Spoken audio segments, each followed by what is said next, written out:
And I think it's time to introduce our speaker.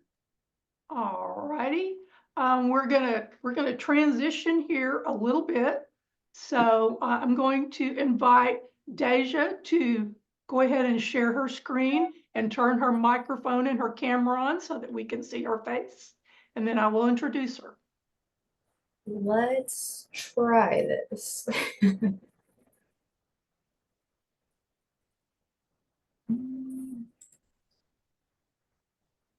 Oh, it says I can't share it while you're sharing.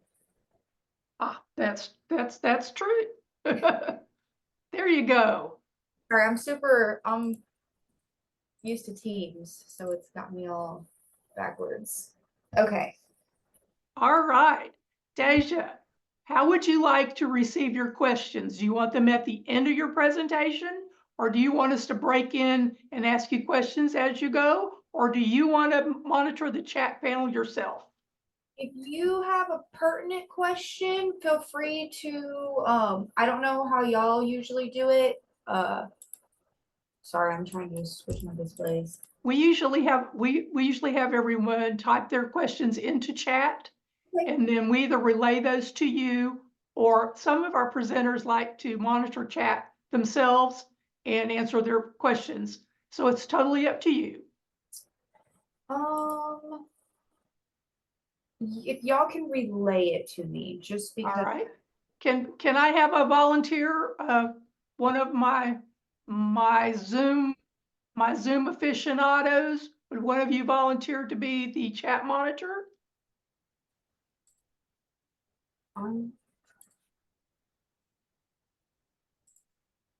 Hearing no other volunteers, I'm here for you. Okay. So Dayzia, Cheryl Wallach will be monitoring chat for you, and we'll plan for her to relay the questions to you at the end of the presentation. That sound okay? Yeah, no problem.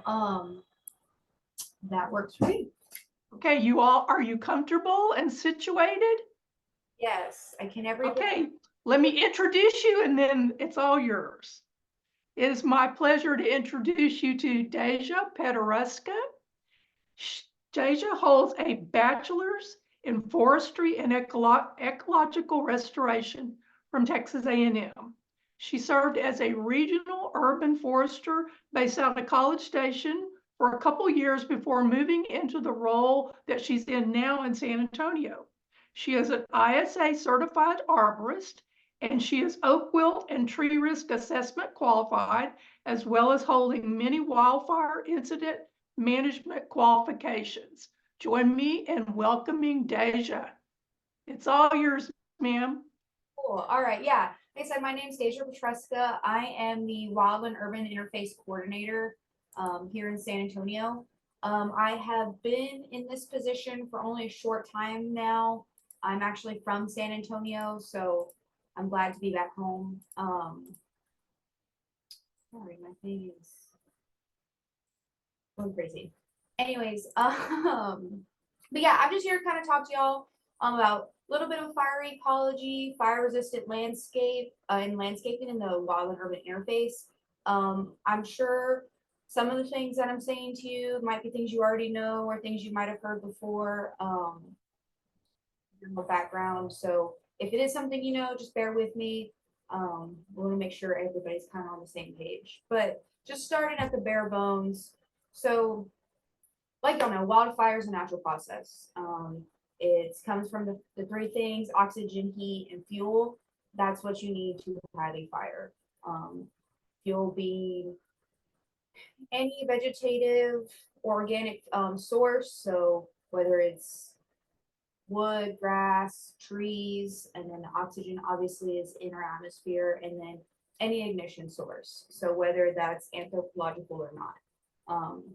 As time goes on, humans have added obviously way more fuel to our environment, and they are a source of ignition.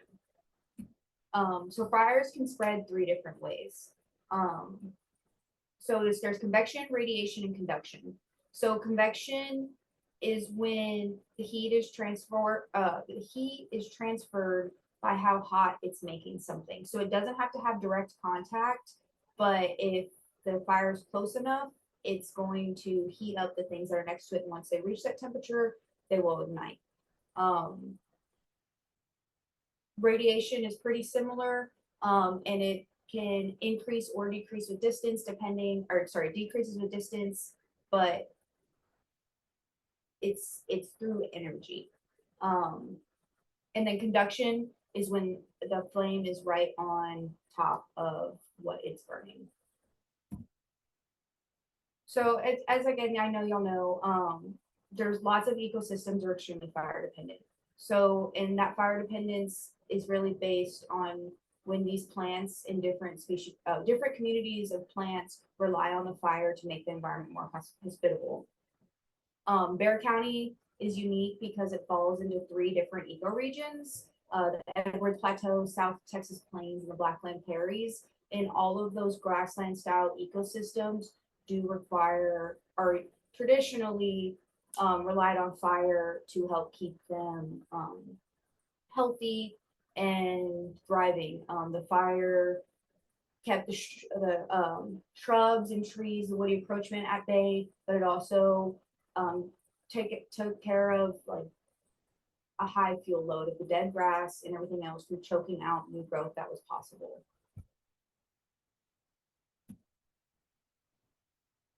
So in Texas, this is kind of a map talking about fire frequency across the entire country. Hopefully you can see where my mouse is pointing. But around where Bexar County is, we're in the 2 to 4 year average fire interval. So that means every 2 to 4 years, there should be a fire naturally, historically, going through the area. And so, like I said previously, that keeps woody encroachment from happening and keeps those woody shrubs and trees at bay to keep those grasslands. So, but as we know, that's historically. So what happens when urbanization is present and that fire is suppressed? So I'm showing you a map that we've gathered. So it's showing the wildfire threat. It'll show through the entire state, but I'm focusing obviously on Bexar County. And so this map specifically shows wildfire threat based on the likelihood that wildfire is going to occur in an area. This data comes from the combination of landscape characteristics, including like the surface and canopy fuels, but it also takes into consideration what fire behavior would look like in these areas, and what weather conditions usually are based off of past weather. So orange is a higher fire intensity, and green is a lighter, and then obviously like the gray, we're in the metro, complete middle of San Antonio, so the wildfire threat really isn't there. But really North Bexar County, and even when you start getting into the southern areas again, is where those wildfire threats are present. And so we have another map, and so this is just wildfire intensity. It's pretty similar, but this wildfire intensity scale is basically, it identifies areas with significant fuel hazard, whether that's a high load or the types of fuels that are there, if they're super combustible, and it pairs that with the associated dangerous fire behavior potential. So all of this really is based on fuels and weather again. And again, orange, the darker it gets, is the more intense this wildfire could be. I do want to stress that when I say wildfire intensity for the purpose of this map, it doesn't mean the fire is like will happen, but if it did, this is the potential it would have. And for northern Bexar County, being in a lot of orange, orange really is a class 4. So that means high, large flames, like up to 30 foot in length, short range ember spotting, very common medium range ember spotting is possible. And then direct attack by trained firefighters, engines, and dozers is generally a little bit ineffective, and they would have to rely on indirect tactics to be more effective, which are a little bit harder to do. And it does pose a threat to significant or potential, a significant potential threat for harm and damage to life and property. And like I said, the darker the color is, the more serious the intensity is, the lighter. Even in here, you can see some green areas along where rivers and stuff are. There's less wildfire intensity predicted.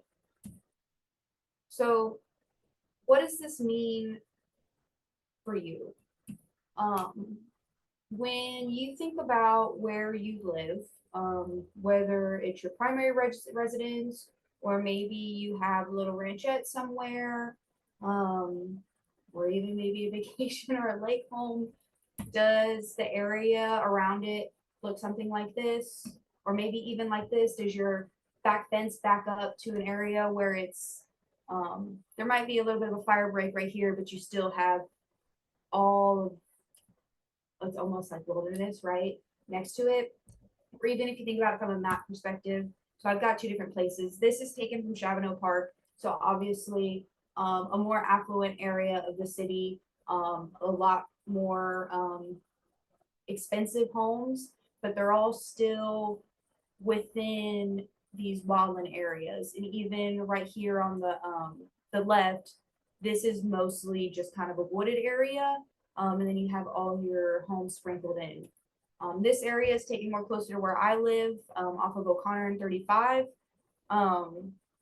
And yeah, the homes are more tightly put in there, but you still have these large wooded areas. And even when you look at these homes, like I said, I hope y'all can all see my mouse, but when you look at these homes across Fox Run, King's Crown, things like that, they really do back up to this wooded area. And that's really, and I'm showing you this to kind of explain to you the concept of the wildland urban interface. So in the simplest terms, I would describe the wildland urban interface, or the WUI, you'll hear me use WUI, is an area where developed and undeveloped land meets.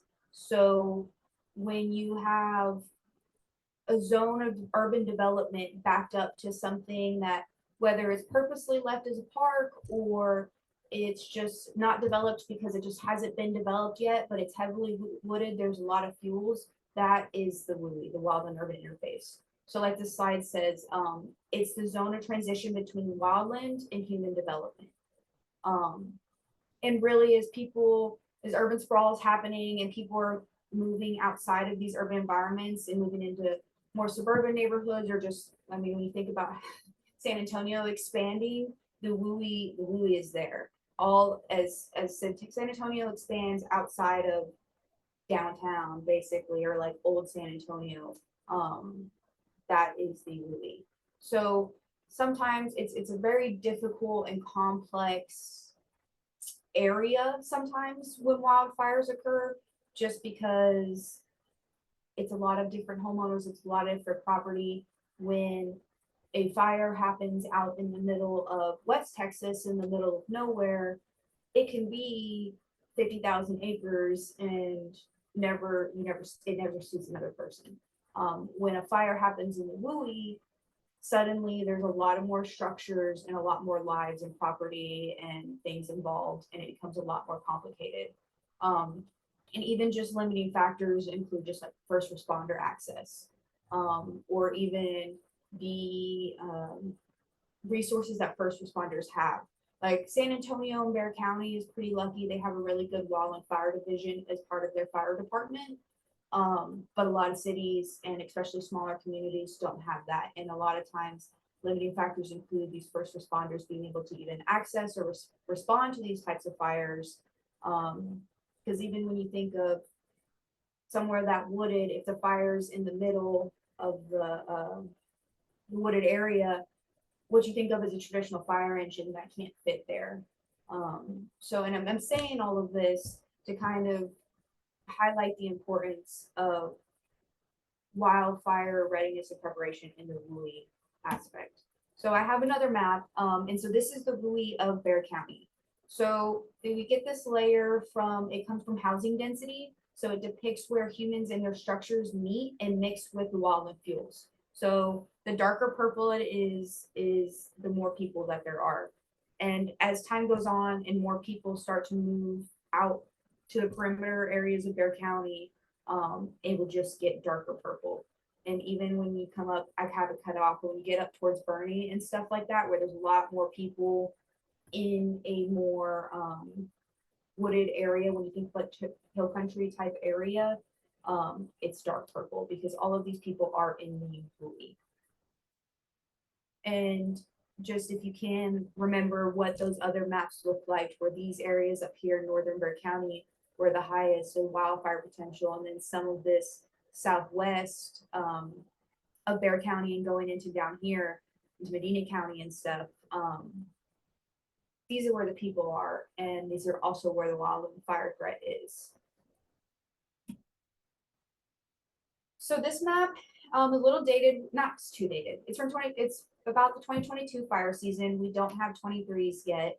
But I just wanted to highlight that 85% of wildfires that occur in Texas have happened within 2 miles of a community. We all know Texas is a privately owned state, so sometimes it's a little bit difficult to respond to these wildfires, and things happen and people do things on their property that not everybody might like, but we're a private property state, and they kind of very do what they want. But yeah, 85% of wildfires occur within 2 miles of community, and 74% of these wildfires occur within 1 mile of a community. So I zoomed it in for San Antonio. And when you think about the Louis map I just showed you, and it's showing kind of a little bit off, but about here, right, is downtown. And it didn't really show Louis super heavy in the southern Bexar County, but then we get a lot of ignition. So just because it's not a high density population area yet does not mean things that aren't happening there. We also just need to understand that wildfires are not just a rural issue. When they're located in the wall and urban interface, that's when they become, like I've said, more threatening to lives and property. And the resources really are stretched thin depending on the fire departments who are responding and the types of things that they need. Because if something's happening in a heavily developed area, yeah, you might have people helping with wildfire, but we also need multiple structures threatened, evacuations might be having to take place. There's things that need to be tracked for traffic control. There's a lot that goes into it. So just because we also don't hear about fires, our local fire departments are really good at what they do, and they usually can get things under control pretty quickly, but that doesn't mean that's always going to be the case. So like I said, in the southern part of the county, you might not have realized like a wall, because this is all wildland fire. This isn't just like if someone's house caught a structural fire. So just because you don't realize a wildland fire is taking place doesn't mean that it's not. So why does this matter? So I've told you a lot of things that even necessarily aren't all natural resource based. They are, but I guess it's not what you would think of when you traditionally think of something that the master naturalist would be participating in. Now that homes have been thrown into the mix of these areas, suppressing wildfire, now that these homes have been thrown in the mix of these areas, and the suppression of natural wildfire in ecosystems, or even just the buildup of fuels, has really increased wildfire risk in Louis. You know what it looks like. We have an idea of what it's supposed to look like, and fuels are just really loaded in our areas. So when that happens, homes and things are at risk. And as much as I would like to say the entire world cares about our natural resources and the value that they add to our lives and they play in society, into our health and everything else, that's just not what's high on everybody's radar. So to make these types of things important is, or when people really care about these things, or when their structures are at risk. So homes and structures, they can be lost through 3 methods: radiant heat, embers, and flame impingement. So radiant heat is like when you're looking on here, so there's flames right here, and the heat from these flames, and this is what I talked about earlier, how fire spreads. The heat of this flame may be heating up this side paneling of this house, and then it finally combusts when it gets hot enough. Embers flying off of burning debris or vegetation get caught into homes, into little spaces, and ignite a fire. And then flame impingement is with the flame was right there again on the home. So what would be the main threat, if you think, will be the main threat for homes for wildfires? It's gonna be embers. So an ember can easily travel 1 to 2 miles from a fire. So it really 1 to 2 miles is the ember encroachment zone. And once these ignite, like even one ember can ignite a home. I know this picture shows a lot of embers going into a home, but like even one can be enough. Something that's hot enough can be enough to start one little fire, and that can take out a home. So I'm gonna play I'm gonna kind of fast forward into a short video. It's from the Insurance Institute of Business and Health Safety. We use this video a lot for training, just to show what a little bit of ember can do. These kind of mimic higher intensity wildfires, obviously, once you see it going, but like I said, even if you had one cedar burning, those things put out embers like no one's business. So it really can do damage.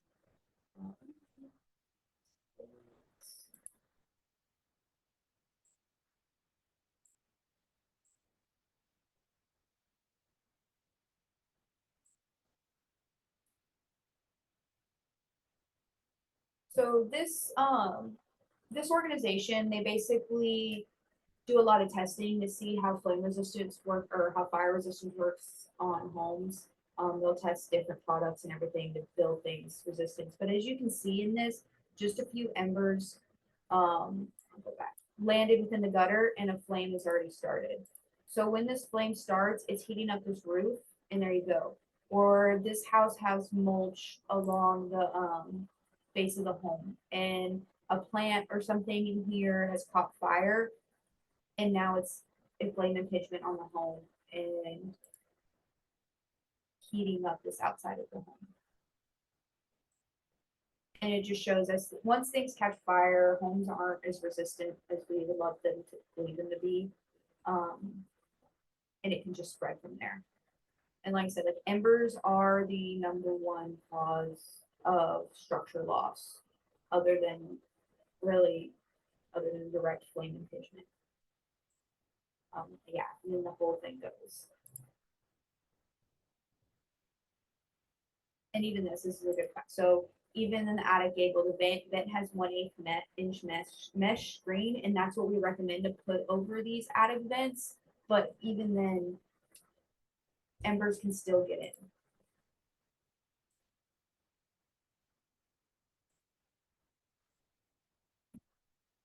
Okay, so again, I'm showing you all this doom and gloom, but what can we do about this? We first can focus on, there's 2 things. We focus on prevention and mitigation. First, you can focus on prevention. So you prevent these wildfires from happening. 9 out of 10 wildfires are human caused. You can make sure you're obeying local burn regulations, learning about the things that you're burning, the things that you're doing before you do them, and know that it only takes one spark to cause a fire, so to reduce that risk. Mitigation are the things that you do to control it if it does happen, so to reduce your waste during the wildfire. So create that defensible space around your home. Choose more fire resistant plants around your home, and do just fuels reduction. From going to wildfire causes, debris burning is the #1 cause of wildfires in Texas.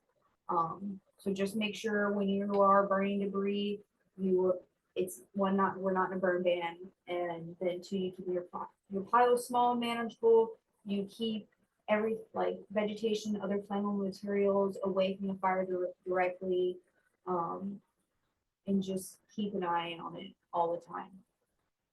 Other causes, are roadside starts with vehicles when you park your, like, I know y'all all heard of park your truck in high grass, or dragging chains is a really big cause of wildfires. The chains spark, or they're dragging and they're hot, and you park in the grass and it ignites the fuel, especially in the summertime when everything's dry.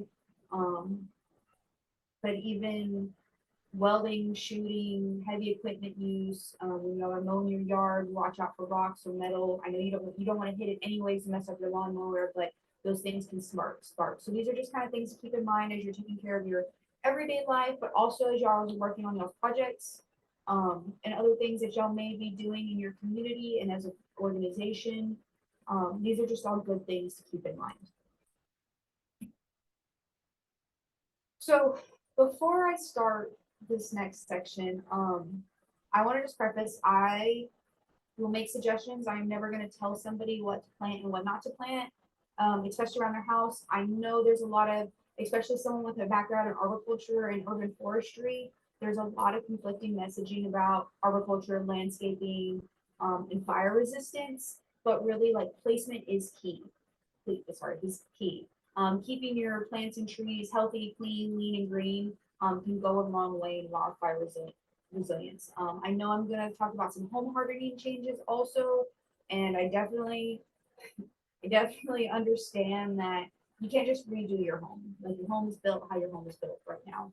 But maybe, like, when it's time for a new roof, or you're putting in new windows or a new deck or something, there's considerations that you can take to create a more fire resilient home.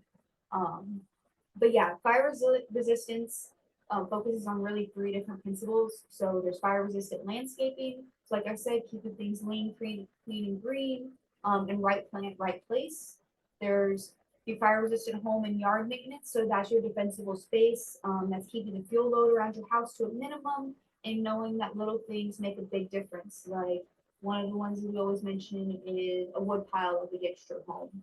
In the event of a wildfire, even if the fire's not right now on your home, if a bunch of embers get caught in that wood pile, that, if it's dry enough, that can create a fire.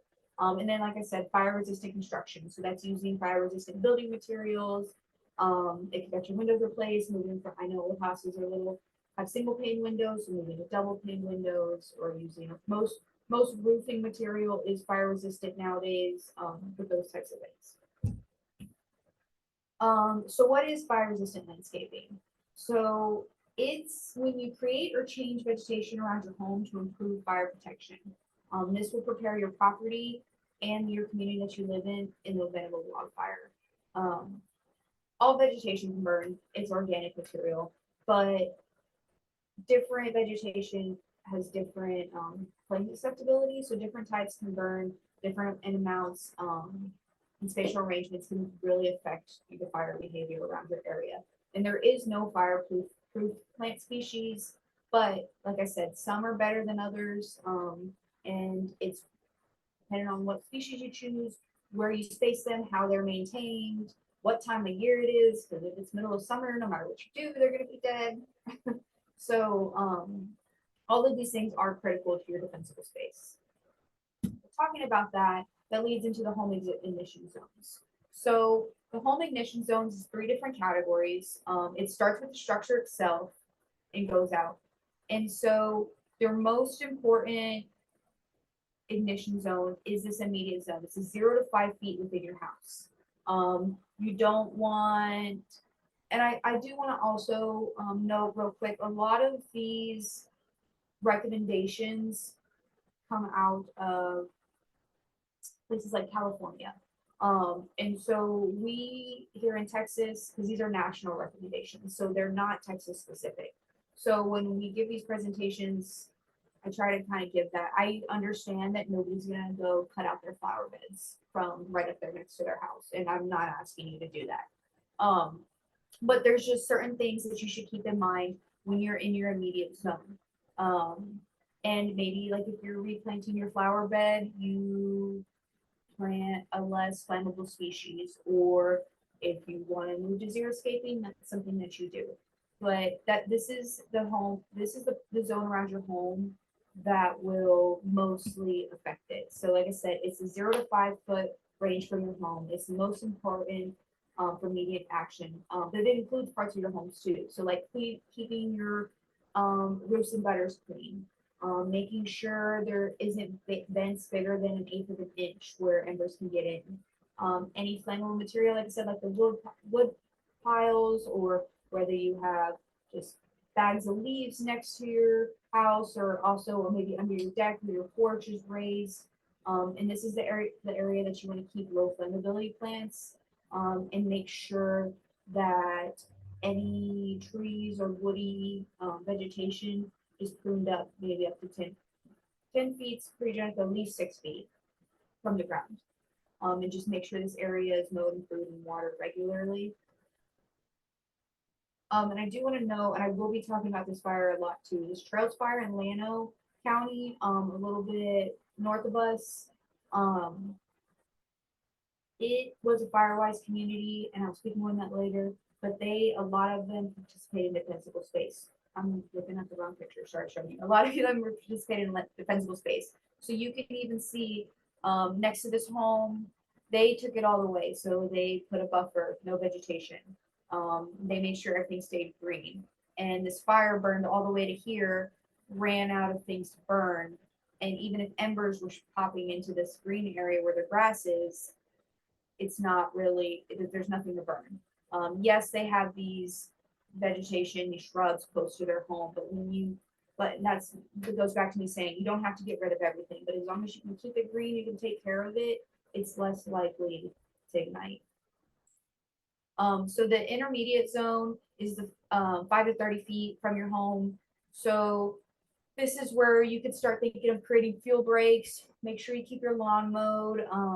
Make sure if you have trees or large shrubs that you want to keep, you remove those ladder fuels. I think I've said ladder fuels a lot. If you don't know what ladder fuels are, that's vegetation that's basically growing from wherever your lowest branch starts on your tree to the ground, or it grows from the ground up. Or really sometimes if they're vines, they can grow down. But those are things that act as a ladder. If fire moves along the ground, it will climb up that vegetation and get into the trees, and that's how you end up with crown fires. And it just wants you to make sure you kind of keep your trees and shrubs broken up into small clusters to decrease and break up the continuity. And then the extended zone is the 30 to 100 feet from your home. So you want to keep your trees spaced out if you can. Limb up your trees again, it's 6 to 10 feet, and get rid of those ladder fuels, prevent crown fire. You can space out your plants and your shrubs to kind of create a natural fire break, and remove heavy accumulations of flammable debris, whether that be leaf litter, brush piles, any of those types of things. So for the fire resistant landscaping, it really is all about the right plant for the right place. So that's really, and that could be used for anything. We know if we want to plant something that requires a lot of water, it's probably not going to do well here. And hand in hand with this, if we require to plant something that needs a lot of water, that's not going to do well here, then it's going to be dry or dead. And if in the event of a wildfire, then it's more likely to combust and add more fuel. So it's just really important that when you're planting your landscape, you choose the right plants with high fire resistance, to be the ones that are planted close to your home. Those types of plants, they're not super resin or oily or volatile. And I know we could make a list of resilient species. We don't really have one, but more we try to focus on the qualities of the plants that become fire resistant instead of having an extensive list, because especially when you're trying to text, I know we want to plant natives. So, and a lot of their natives are fire resilient. So you have to look for those more of the quality of the plant than the plant specifically. And any plant you're going to be able to actually maintain and take care of and keep healthy, that's more of a plant for the right place than something that, yeah, might be perfect on the list of low flammability, but then if it's just dead, it doesn't matter. So low flammability characteristics of low flammability plants, they often have broad and moist leaves, loose branching patterns, they're deciduous, self-prune, grow slow, and then also healthy. So some examples is we have like lantana and Turk's cap. Those are broad, moist leaf plants.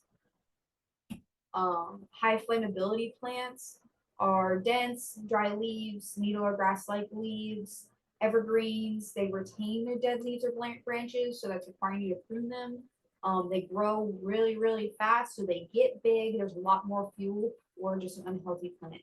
So we have some examples like yopon or Italian cypresses. Even this yopon tree right up on this house. Yopon have a chemical in their leaves that makes them extremely flammable and combustible. So if this yopon catches on fire, it is right on top of this home. All of those embers, and maybe if it's flames, will be directly onto this home. So that goes right plant, right place. You can have a yopon if you want a yopon. And this one's good because it's limbed up. It's pretty high off the ground. There's no ladder fuels, but in the event that it did catch fire, it's not in the best spot. Trees, and and this goes across the board. So you plan for your tree growth when you're planting. You're not going to plant a huge burrow right next to your home. I know people do it, but that's not the best spot for it. And our fire messaging is avoid planting trees close to your home. And when I'm saying close, I mean like right on top, but that's a conflicting message that I don't love. We're in Texas. We all want trees. CPS Energy gives people credits to have trees in their yard. Like trees, we know the benefits of them. They keep just on top of all the benefits, they keep our home cool, lower energy costs, as long as they're healthy. And so we're in Texas, we are not going to preach just because your tree is hanging over your home that you are at a high wildfire risk, you should cut it down. That's not how it works here. But you can avoid, whether if it's a pine tree like needles, or your leaves falling and collecting on your roof. If your gutter is full of leaves, that puts you at a higher wildfire risk. But keep your gutters clean. Really, in a yard like this, there's very, very, very low possibility that something will be burning bad enough that this will turn into a ground fire. So you don't have to worry about this entire tree being up in flames hanging over your house. What more you should be worried about is the embers flying from this direction and landing on susceptible things. But like I've said before, trees, shrubs, 5 to 10 feet, avoid ladder, limb them up 5 to 10 feet, avoid ladder fuel so it doesn't have that opportunity to become a ground fire. And this is basically what I just said. Take these spacing recommendations. You know, we saw this picture earlier where it's telling you to space these trees 18 feet, 12 feet, 6 feet from each other. Take it with a grain of salt. We live in Texas. Things are just a little bit different here as we look. And really, if they're healthy trees and there's no ladder fuels, they're really fire resilient. Shrubs.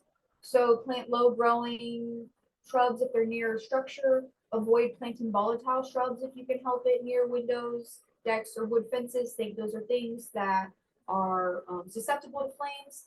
And if you have to, modify your shrubs with rock mulch or other vegetation. So by that they mean how kind of they put this barrier here of bricks. So I mean, this isn't quite gonna happen here, but if this was all grass and fire burned through here, that would stop right there and it wouldn't get up into your shrubs. Mulch, everybody loves their mulch. So, and we use it for a lot of things.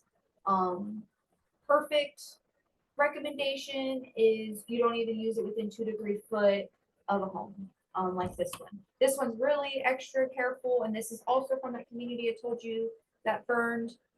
They're just zero escaping, so there is barely any mulch. I mean, I know it's in your little garden bed right here, but really 2 to 3 foot of your house is best.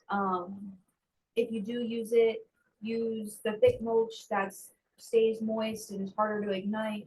Definitely, I wouldn't recommend any sort of straw or pine needles. Those are super highly flammable.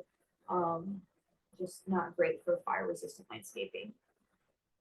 And even kind of want to talk about right plant, right place. Yes, this plant right here, it'd be a super combustible plant, but it's going to burn up so quickly. It's not right up against the house. There's no way for fire to travel from this plant to the house. So you can have what you want as long as it's in the correct place. Maintenance. Maintenance is most important. It's the most important thing you can do. Like, you can do all of these things and put a whole summer's worth of work into something, and if you don't maintain it, it doesn't do anything in the future. So things that you can do to keep your house maintained is irrigate around your house, keep your grass and ground cover short, prune and rake all your dead leaves and everything from your flower beds in your yard, replace dead plants, remove trees, uh, remove dead or damaged limbs, prune trees, water, keep the plants healthy. And if you are in an area that is on steep terrain, and a thing of fire behavior is fire travels very quickly uphill. That's because it has the opportunity to heat as it's going up, the way the heat travels, and so it burns faster because things are already preheated. So fuel arrangement and continuity, really, if you can break up the connectivity and the continuity of fuels, you can control a lot of the fire. So if you look at this top picture, if a fire ran through there, that's just gonna be a surface fire. It's gonna run as high as that grass is, maybe a foot or two flames, flames that are a foot or two high, but it's just gonna run through that grass and everything will be fine. There's no louder fuels. When you look at this bottom picture, things are connecting all the way up to the crown of the trees. So you're gonna have a fire that really can become a crown fire and become something extremely dangerous and extremely volatile extremely quickly. So to talk about breaking up continuity, you can isolate your flower beds. So this reduces the available fuel. It'll create a mosaic that helps break up the fuel continuity and impede fire project progress. And so this house is also from that fire in Llano. And you can see where flames were coming and coming and coming, and then they stopped because the grass was seems like maybe the grass was moist and it ran out of things to burn. If it did get into these flower beds, yeah, they would have burned, but it wouldn't have, there's nothing in the house, and really you can catch a driveway as a fuel break, and it wouldn't have been directly on the home. Use your fuel breaks. You can create your fuel breaks and use your fire resistant plants and still make them pretty or part of your home. So that's if you want to make a walkway, you can use a fuel break that way. A foundation break like down here, like I said, keeps it off of the home, and this lessens the radiant heat that will travel and preheat things and can stop the movement of the fire and hopefully reduce your home ignition. So here's another example. This is from Atlanta fire. They used a fuel break, and you can see where it's burnt up to here, and then it stopped.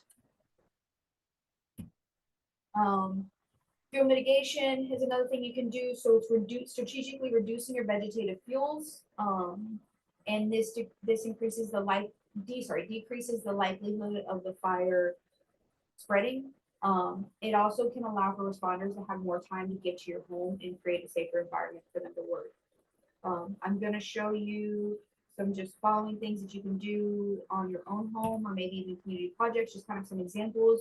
So here's a before and after. She had lots of fuel right here, and a lot of times she did it because it looks pretty, but to her, and she wanted a zero escape.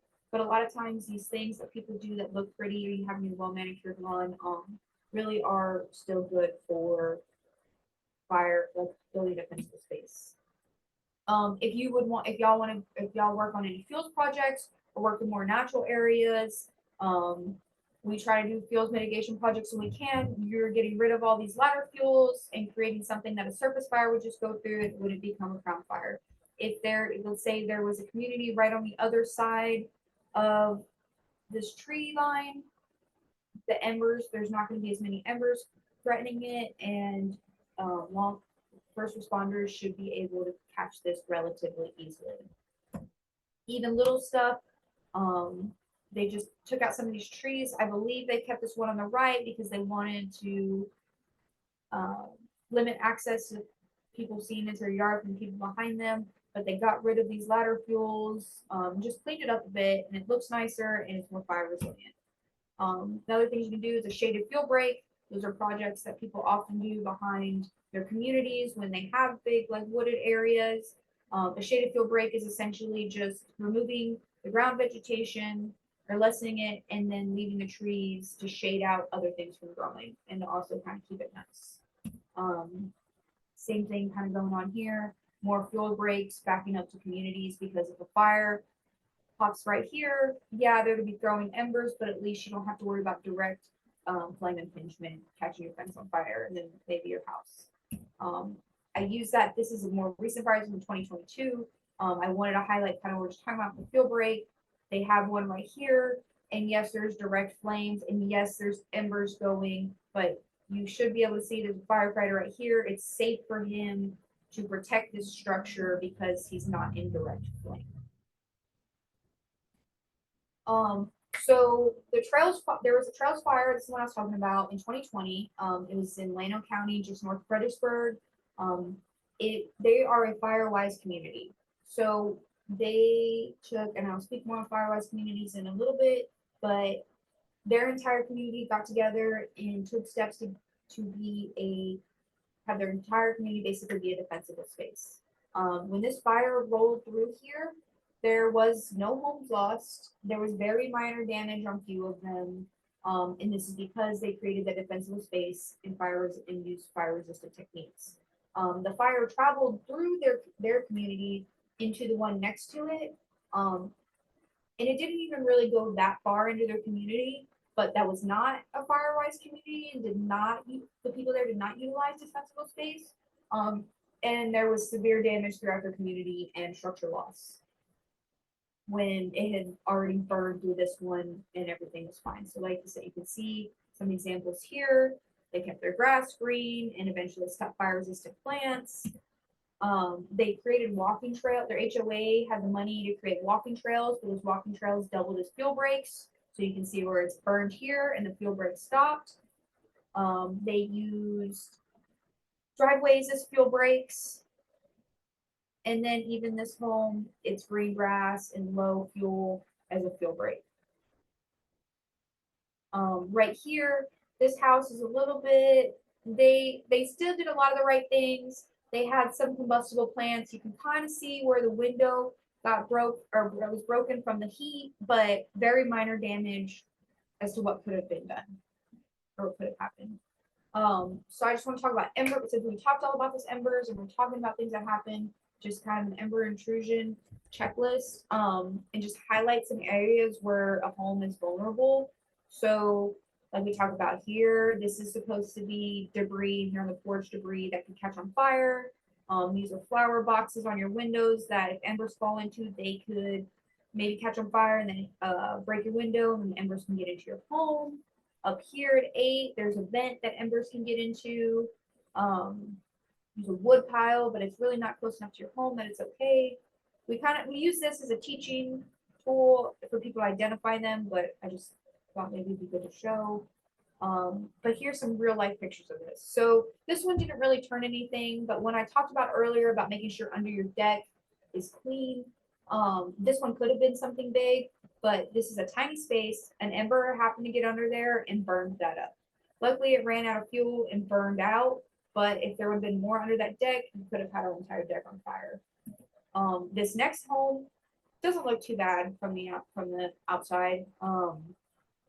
It was a complete loss. So up here, there was a gable, embers got into there and they caught the insulation on fire and the entire attic caught on fire. So there's extreme within the house. It was basically marked as a loss because inside there's extreme fire and water damage from first responders putting out the fire. So it's just those little things to think. One ember can do a lot of damage. And even here, some ladder fuels, catching a fence on fire. The fence, if it's connected to your home, it's part of your home. So when you have a wood fence connected to your home, that is at risk. So they recommend sometimes, like, if your fence is going to be up against your home, maybe do a metal gate so it breaks the continuity of that field. And then one of the most obvious ones is your gutters. Just keep those clean. That is a huge place for embers to land and fires to start. So really when it comes down to, there's nothing that reduces risk 100%. The main goal of what you're doing are these fire resistant landscaping and defensible spaces is to hopefully keep your house safe and resistant to wildfire, but really to allow easy access for first responders and a safer area for them to work. So by doing that, you can hopefully save your home in the event of the wildfire. So we do have some programs that focus on this. So Ready, Set, Go is a program that partners with fire stations and they share information that helps keep you and your loved ones safe and prepared in the case of a wildfire emergency, specifically evacuation. So it's to be ready to gather emergency supplies, have a plan, know your routes. Set is situational awareness. So keeping up to date with what's going on and if evacuation is going to be mandated, and then Go is go, follow your plan, evacuate early. Firewise USA. So this is where I was talking about Firewise. So it is it's a program that's held by the National Fire Protection Agency. So they teach people how to adapt their communities that live with wildfire and encourage, like when I say communities, they're kind of these small city communities, like neighborhoods, to work together and take action to prevent loss. So it's a certification that a community will get, and the goal is to assess the wildfire risk and then create a network of cooperating homeowners and organizations within the community to decrease their wildfire risk. And here, this picture is an example of people, and this is definitely something that if you're in your community, it's easy to do. They're creating a fuel break, and that's the community project. So to become a Firewise community, there's a few criteria you meet. You have to do a wildfire risk assessment. You form a board or a community of residents and stakeholders. You create an action plan. It includes the home ignition zone projects, educational outreach activities, and things that will be completed annually over multiple years. You have to do an educational outreach event. You invest money into wildfire risk reduction, and that's really easy to do. Like you can do the gas to mow your lawn. That's investing money. So things that you're already doing, and then you put all that together, submit an application, and the agent, Texas Forest Service, are the ones who approve those and award those. And we say a Firewise success story is that Trails Fire, that community, the Horseshoe Bend community in Llano County, they credit the Firewise program for saving these homes. Like I said, there was very minimal damage and no homes lost, but the neighboring community that didn't take these steps did not say the same. So I know I talked a lot about stuff that is at an individual home or small community level, but I really want you to take these concepts and apply them to the volunteer work that y'all do as an organization, whether that be to prevent wildfire or just mitigate the effects in the event that it does happen. There's a lot of these concepts you can take into the things that you do. If you have the opportunity to do these types of projects, like whether it be fuels reduction or helping, I do recommend volunteering your time at lower income communities. It's really hard for some of them, and a lot of where we fail as an agency sometimes our grants and our types of things that go to that focus on home value. And so when there's less home value attached, sometimes things get looked over. Those are things we're trying to be better at, but lower income communities are areas where this can definitely use it. There also is community preparedness days that y'all can come together and ready your community. And a lot of these projects are done at a city, county, or even just a park level. So getting together with your local government and local organizations can hopefully present you with opportunities to take care of some of that. I appreciate y'all listening to me go talk about this. Like I said, I am the Wildland Urban Interface Coordinator for basically officially a little bit north, like New Braunfels County, Guadalupe County, to Fredericksburg, down to LaSalle, La Cotula area, unofficially from north of San Antonio to Mexico, basically to the border. We're just in transitional periods, but there's my contact information. Feel free to reach out to me with questions or any ideas or things that y'all have. I am, like I said, I am newer in this position, so I am definitely open to making contacts and building those relationships, especially within Bear County. Thank you. You answered almost all of the questions in the chat. So you guys get some new questions in for our guest speaker. And in the meantime, there is one question about any resources like a website that lists native plants that are recommended by TFS and fire resistant. So, that's kind of how I said earlier. So we don't have really close. We don't have a list of native plants specifically. That's where it goes to. Let me share my group screen one more time. We have a running list of like the type of qualities or characteristics that you would look up or look into for a plant that would be more of a fire resistant plant. So really it doesn't even, I mean, I'm all about natives, but it doesn't have to be a native to be fire resistant. Let me try to find what I'm looking for. I can show you that.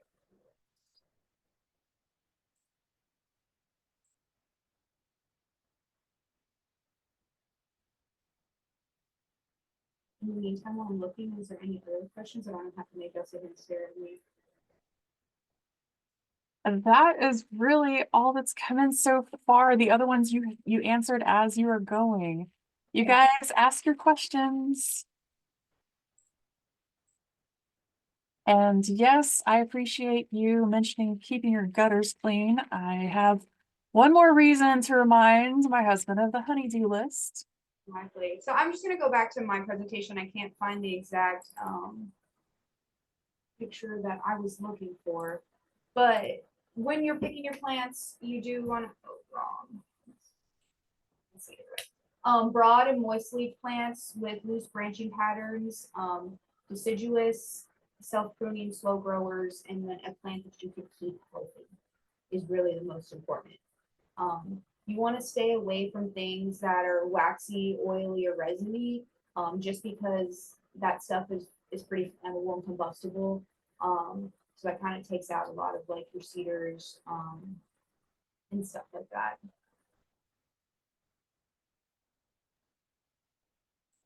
Lots of great comments in the chat, but I have not seen any more questions for you just yet. Let me go back to my contact in case anybody else didn't get that and would like that information. Feel free to email me. That's a mobile phone, so call, text, whatever you would like. I'm available. Actually, I'm lying. I am available to the end of this week. I will be out of the country for a couple weeks. So if you do message me within the next couple weeks and I don't email or text or call you back, I promise I will when I come back. I just will not be on this side of the Pacific. So Well, thank you, Dayzia. That was a very informative presentation. I live in the far northwest part of Bear County, so that is particularly critical information for me because I have oak trees around me and lots of cedars. So, let me share my screen one more time. Sorry, I've never done this. If that's something like those maps and everything or something y'all are interested in, we're going to see that I have 10 million tabs open, but text wrap, so texaswildfirerisk.com. You can make a login.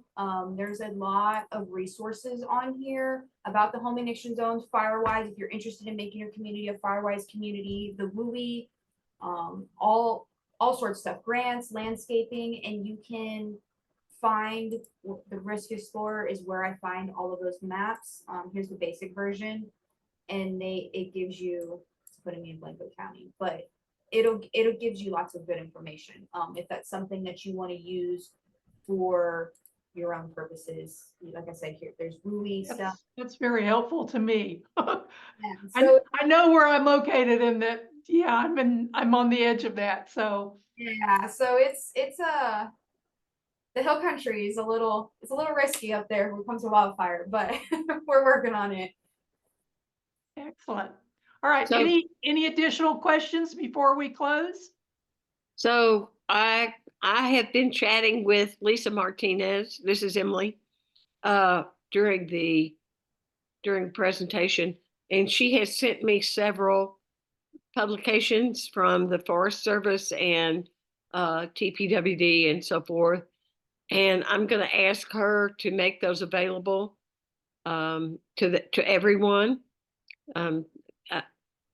I can use this information. We can all use this information. And so anyway, thank you, Dayzia, for a very informative presentation and one that is very timely. We Yeah. can certainly make use of it. And if y'all have ever any events or anything that y'all need to take, like I have, whether sometimes I can't always be there, but I do have lots of resources for y'all to be able to hand out, or if you want to add some like that stuff on Firewise, education, Smoky Bear, all sorts of prevention mitigation materials. We've got that too. So like I said, if y'all ever need anything, reach out and I can get you mostly anything. Well, I really think that that the Forest Service needs to educate the builders and the contractors around here about where they should plant the trees when they're creating a new community. Because I mean, I don't want to cut down my trees, but they're not. They're most of them are at least 10 feet away, which is good. And that's a hard thing when it comes from the fire side, or also if it goes to the urban forestry, the arboriculture side, especially as an agency, we don't enforce things. We are just subject matter experts. We try to train other people the best we can. But you can only train people so much, and they're still going to make their own decisions. So we're just not regulatory. So that's where, and that really falls on like a county or city level. I get it. I understand. So that's what we try to teach y'all. So hopefully when the community members make those decisions, they can tell the people that they're paying, like, you have to do it this way. Very good. Very good. Well, thanks again. Really appreciate it. Emily, Yeah. can I make a comment? Okay, so I moved back to San Antonio from California. And I really want to just tell my colleagues here in Texas that this is what I've been waiting for ever since 1996 when I moved back. Because where I lived, even though I lived there for 2 years, the fire marshal and other authorities would come up and tell you that your house wasn't going to be receiving firefighting services if you didn't clean your property. And there was nothing subtle about it. And I do understand that we are a private property priority state, but many of these recommendations come from brutal experience gained as Californians spread out into their own hill country equivalents. And so, Dayzia, I really want you to stick around long enough so that you can help us get geared up to explain the simple things that people do. The wooden fences. I know one of our chapter members went to bat trying to ban wooden fences in her neighborhood, got nowhere. So there's a lot to work with here. We actually can be very helpful, just as we work for the climate program, by explaining the simple things about the difference in how these plants burn, whether they burn to the ground or they burn into the soil. You know, there's various things. So there's a lot of wisdom in this chapter. And I had a neighbor across the street whose house caught fire. It was not a pleasant experience. We did not have a problem, but man, oh man, it taught me the gospel. So Dayzia, let us know what we can do to help you out, okay? Same for y'all. Like I said, it's all about, we're trying to we've got to learn the right way to compromise. Sometimes, like I said before, I'm not going to tell somebody to take out all their trees or take out all their plants, but there's a lot of little things that you can do to mitigate those risks, and we can hopefully find an equal ground somewhere. And the much. last thing I want to add is there are insurance companies, including USAA, that will give you a discount if you are a participant in a Firewise program. So for those of us, many of us that live in the small communities outside of the city of San Antonio, Dayzia, I believe you have the authority, not authority, what am I trying to say? You have, as part of your job, you can go and talk to, for example, in my community, Castle Hills, to encourage adoption of these programs. And when people start hearing that you get a discount on insurance, they start listening. Yeah, so as far as I know right now in Texas, USAA is the only insurance provider that offers the discount. That could be changing soon because a lot of insurance companies are starting to do the California thing and not cover homes that are in severely at-risk areas. I'm not sure how quick all of that's moving, but that is something that is starting to happen.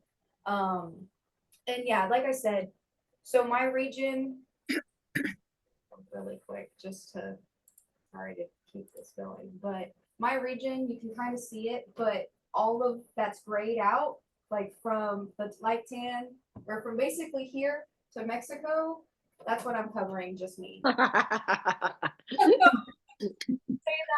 hope you have a lot of travel money. Yeah, we get lots of windshield time. So to say, when it comes to Firewise communities and stuff, if this is something that y'all are interested in, definitely reach out to me. I can send you the materials, and if you take those steps in your community, I am the person. Basically, I receive the applications and approve the applications and work with y'all.